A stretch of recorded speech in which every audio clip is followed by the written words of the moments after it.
Alexander की मृत्यु के बाद एशिया में अपने राज्य स्थापना के लिए आपस में लड़े इन हाथियों की सेना के लिए इतने ललायत नहीं होते। उनका स्पष्ट प्रमाण मौजूद है कि हाथियों की सेना ने सफलतापूर्वक युद्ध किया। यूनानी सेना और सेल्यूकस पर इसका बहुत ही प्रभाव पड़ा। सेल्यूकस को स्वयं हाथियों के विरुद्ध युद्ध करना पड़ा था।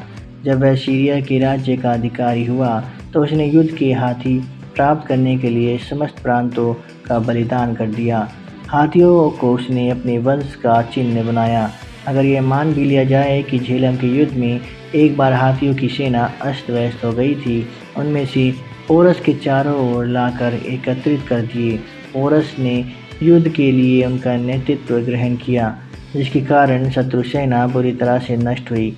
जैसा कि डायोडोरस ने लिखा है, पोरस जो सबसे शक्तिशाली हाथी पर सवार थे, इस घटना को देखकर अपने 40 हाथियों को जो अभी नियंत्रण में थे अपने चारों ओर एकत्रित कर शत्रुओं पर टूट पड़ा। शत्रु सेना का बुरी तरह संहार किया। पोरस और सिकंदर के इस युद्ध में इथियोपिक पाठ में यह सत्य है कि अलेक्जेंडर पोरस को पराजित नहीं कर सका। पोरस के विरुद्ध युद्ध में अलेक्जेंडर के अधिकांश घुड़सवार मारे गए।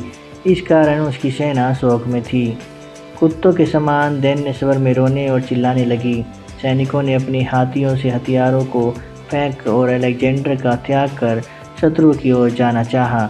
जब अलेक्जेंडर को, जो स्वयं ही बड़ी विपत्ति में था, वो यह युद्ध को रोकने की आज्ञा दी और प्रलाप करने लगा, ओ भारतीय राजा पोरस, मुझे क्षमा करें, मैं तुम्हारे शौर्य और बल को पहचान गया हूँ। अब विपत्ति सही नहीं जाती, मेरे हृदय पूर्ण व्यथित हैं। मैं अपने को अंत करने की इच्छा करता हूँ, परंतु मैं यह नहीं चाहता कि ये समस्त लोग जो मेरे साथ हैं बर्बाद हो, क्योंकि मैं ही वह व्यक्ति हूँ जो इन्हें यहाँ मौत के मुख में लाया हूँ। यह एक राजा के लिए किसी प्रकार भी उपयुक्त नहीं है कि वह अपने सैनिकों को मृत्यु के मुख में ढकेल दे। प्राचीन यूरोपीय इतिहासकार के अनुसार अलेक्जेंडर ने झेलम के युद्ध के अंतिम समय में पोरस से मित्रता स्थापित करने का प्रयास किया।